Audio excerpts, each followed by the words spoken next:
আমার প্রণাম নেবে। আমি একজন সিনিয়র সিটিজেন এই এবং রসিকা, আমি একজন আপনার রিটায়ার্ড দিয়ে দাও। টিচার।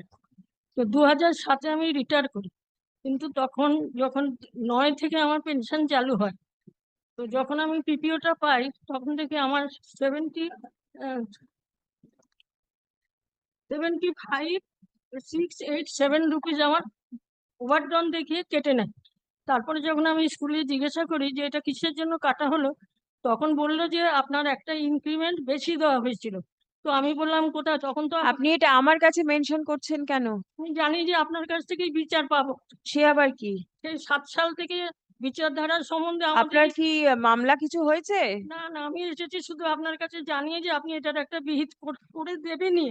আমি সেই আশায় এসেছি, কারণ আপনার যে জাজমেন্ট গুলো দেখছি সেই ভরসায় 7 সাল থেকে এই 22 সাল অব্দি পুরো দেখে সাহস নিয়ে 4বার ঘুরে গিয়ে আজকে এসেছি অনেক জোরে যে আপনি আমাকে বিচারটা দেবেন। কিন্তু আপনার যে মামলাটা আপনি যেটা মামলা বলছেন, টামলা কিচ্ছু নেই, আমি শুধু আপনাকে এটা আপনার জানাচ্ছি। যে ঘটনাটা, আপনার যে গ্রিভান্সটা, সেটা তো এই কোর্টের বিচার্য বিষয় নয়।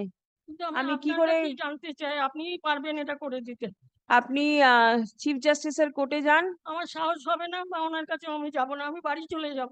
আপনি যদি বিচারটা দেন তাহলে আমি আপনাকে জানাবো। আমার তো বিচার দেওয়ার এখতিয়ার নয়। আমি যদি বিচারটা দিই, সেটা ওপরের কোর্টে গিয়ে খারিজ হয়ে যাবে, সেটা আপনার কোনো উপকারে আসবে না।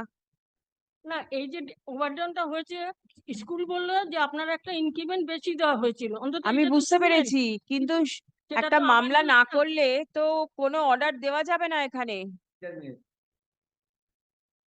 আপনি লিগ্যাল এডেও যোগাযোগ করতে পারেন যদি আপনার কোনো অসুবিধা হয়ে থাকে। ওখানে অনেক উকিলবাবু আছে যারা সাহায্য করতে পারবে এই ম্যাটারে।